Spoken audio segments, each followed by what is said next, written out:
Lectura de la Biblia en un año. Nueva versión internacional para hoy, 24 de noviembre. Primera carta a los Corintios. Primera de Corintios, capítulo 1.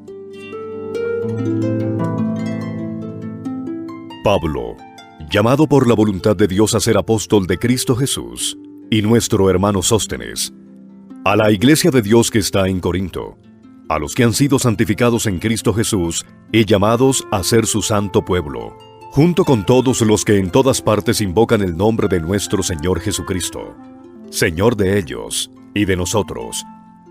Que Dios nuestro Padre y el Señor Jesucristo les conceda gracia y paz. Siempre doy gracias a Dios por ustedes, pues en Él, en Cristo Jesús, les ha dado su gloria. Unidos a Cristo, ustedes se han llenado de toda riqueza, tanto en palabra como en conocimiento. Así se ha confirmado en ustedes nuestro testimonio acerca de Cristo. De modo que no les falta ningún don espiritual mientras esperen con ansias que se manifieste nuestro Señor Jesucristo. Él los mantendrá firmes hasta el fin, para que sean irreprochables en el día de nuestro Señor Jesucristo. Fiel es Dios, quien los ha llamado a tener comunión con su Hijo Jesucristo, nuestro Señor. Les suplico, hermanos, en el nombre de nuestro Señor Jesucristo, que todos vivan en armonía y que no haya divisiones entre ustedes, sino que se mantengan unidos en un mismo pensar y en un mismo propósito. Digo esto, hermanos míos, porque algunos de la familia de Cloé me han informado que hay rivalidades entre ustedes. Me refiero a que unos dicen, yo sigo a Pablo. Otros afirman, yo a Apolos. Otros, yo a Cefas. Y otros, yo a Cristo. ¿Cómo? ¿Está dividido Cristo? ¿Acaso Pablo fue crucificado por ustedes? ¿O es que fueron bautizados en el nombre de Pablo? Gracias a Dios que no bauticé a ninguno de ustedes, excepto a Crispo y a Gayo, de modo que nadie puede decir que fue bautizado en mi nombre. Bueno, también bauticé a la familia de Estéfanas. Fuera de estos, no recuerdo haber bautizado a ningún otro. Pues Cristo no me envió a bautizar, sino a predicar el Evangelio, y eso sin discursos de sabiduría humana, para que la cruz de Cristo no perdiera su eficacia. Me explico. El mensaje de la cruz es una locura para los que se pierden. En cambio, para los que se salvan, es decir, para nosotros, este mensaje es el poder de Dios. Pues escrito está: destruiré la sabiduría de los sabios, frustraré la inteligencia de los inteligentes. ¿Dónde está el sabio? ¿Dónde el erudito? ¿Dónde el filósofo de esta época? ¿No ha convertido Dios en locura la sabiduría de este mundo? Ya que Dios, en su sabio designio, dispuso que el mundo no lo conociera mediante la sabiduría humana, tuvo a bien salvar, mediante la locura de la predicación, a los que creen. Los judíos piden señales milagrosas y los gentiles buscan sabiduría, mientras que nosotros predicamos a Cristo crucificado. Este mensaje es motivo de tropiezo para los judíos, y es locura para los gentiles, pero para los que Dios ha llamado, lo mismo judíos que gentiles, Cristo es el poder de Dios y la sabiduría de Dios. Pues la locura de Dios es más sabia que la sabiduría humana, y la debilidad de Dios es más fuerte que la fuerza humana. Hermanos, consideren su propio llamamiento. No muchos de ustedes son sabios, según criterios meramente humanos. Ni son muchos los poderosos, ni muchos los de noble cuna. Pero Dios escogió lo insensato del mundo para avergonzar a los sabios, y escogió lo débil del mundo para avergonzar a los poderosos.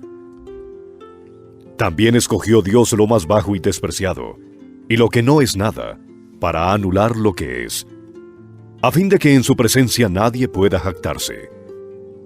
Pero gracias a Él, ustedes están unidos a Cristo Jesús, a quien Dios ha hecho nuestra sabiduría, es decir, nuestra justificación, santificación y redención. Para que, como está escrito, si alguien ha de gloriarse, que se gloríe en el Señor.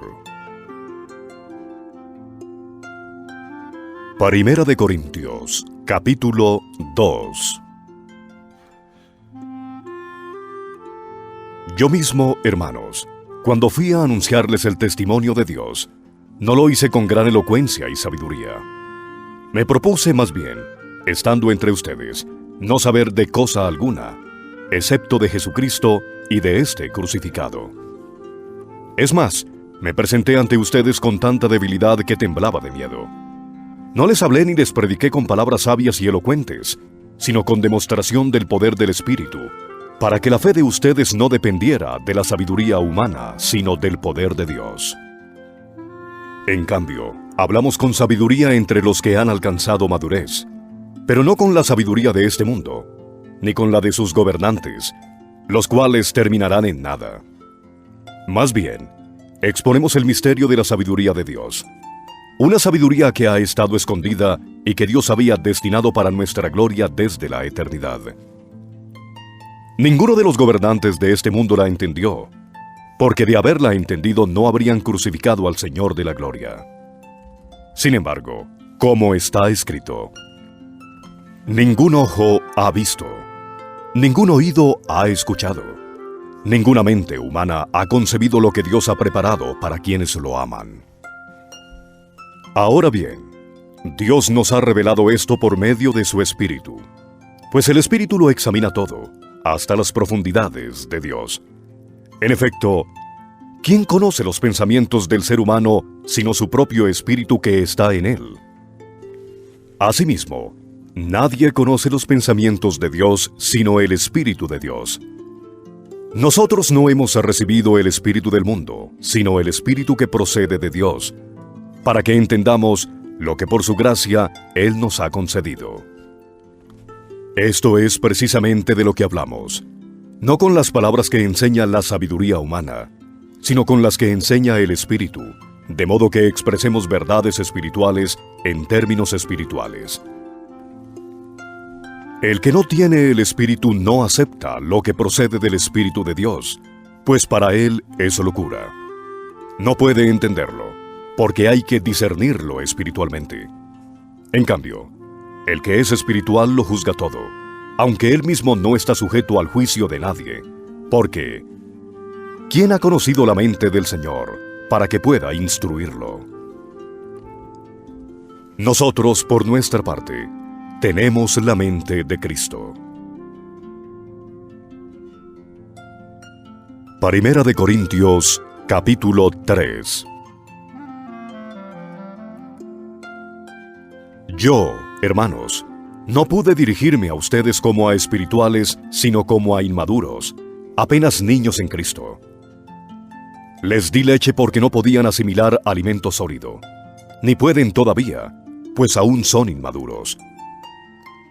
Mientras haya entre ustedes celos y contiendas, ¿no serán inmaduros?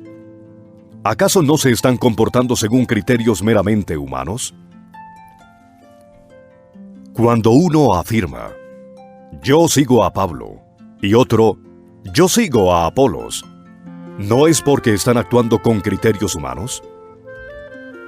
Después de todo, ¿qué es Apolos y qué es Pablo? Nada más que servidores por medio de los cuales ustedes llegaron a creer, según lo que el Señor le asignó a cada uno. Yo sembré, Apolos regó, pero Dios ha dado el crecimiento. Así que no cuenta ni el que siembra ni el que riega, sino solo Dios, quien es el que hace crecer. El que siembra y el que riega están al mismo nivel, aunque cada uno será recompensado según su propio trabajo. En efecto, nosotros somos colaboradores al servicio de Dios, y ustedes son el campo de cultivo de Dios, son el edificio de Dios. Según la gracia que Dios me ha dado, yo, como maestro constructor, eche los cimientos, y otro construye sobre ellos.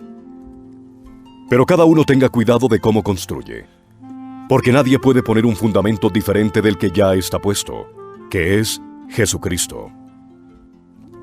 Si alguien construye sobre este fundamento, ya sea con oro, plata y piedras preciosas, o con madera, heno y paja, su obra se mostrará tal cual es, pues el día del juicio la dejará al descubierto.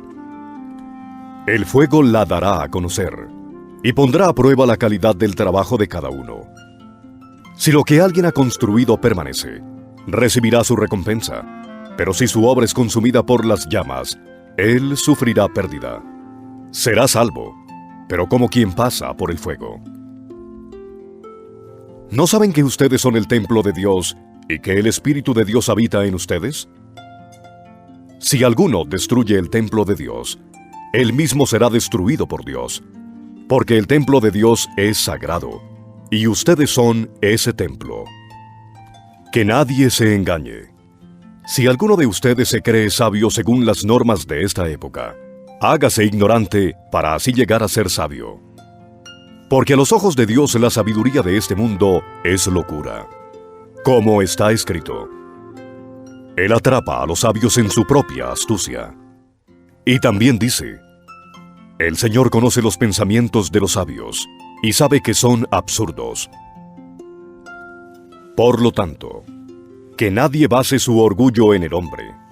Al fin y al cabo, todo es de ustedes, ya sea Pablo, o Apolos, o Cefas, o el universo, o la vida, o la muerte, o lo presente, o lo porvenir. Todo es de ustedes, y ustedes son de Cristo, y Cristo es de Dios.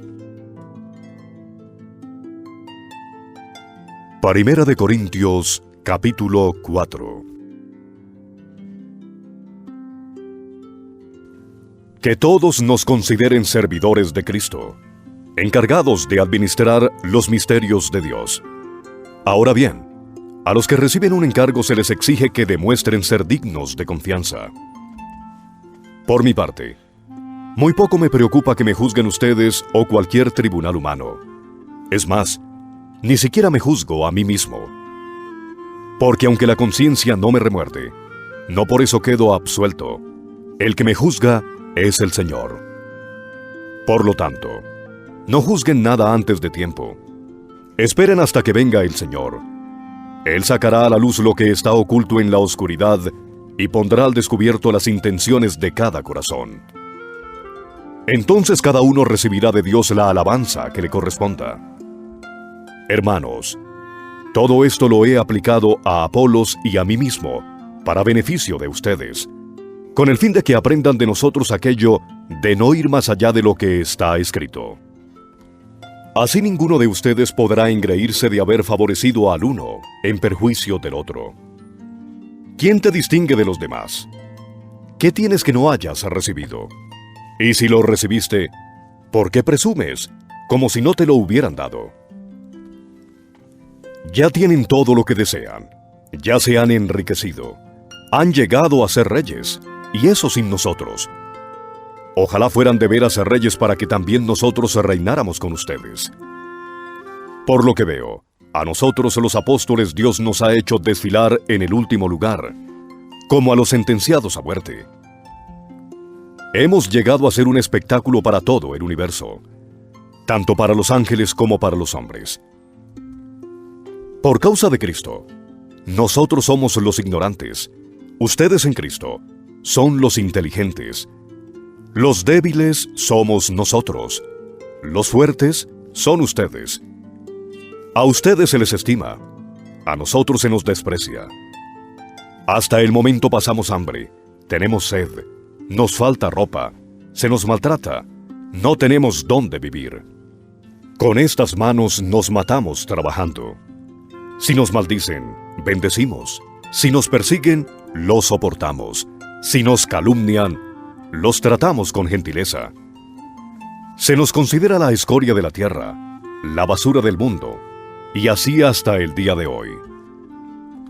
No les escribo esto para avergonzarlos, sino para amonestarlos, como a hijos míos amados.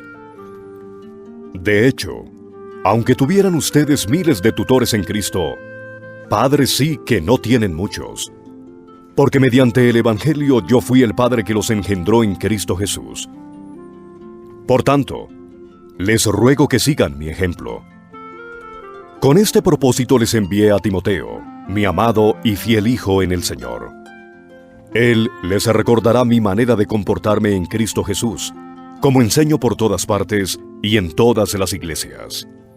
Ahora bien, algunos de ustedes se han vuelto presuntuosos, pensando que no iré a verlos. Lo cierto es que, si Dios quiere, iré a visitarlos muy pronto, y ya veremos no solo cómo hablan, sino cuánto poder tienen esos presumidos. Porque el reino de Dios no es cuestión de palabras, sino de poder. ¿Qué prefieren? ¿Que vaya a verlos con un látigo o con amor y espíritu apacible?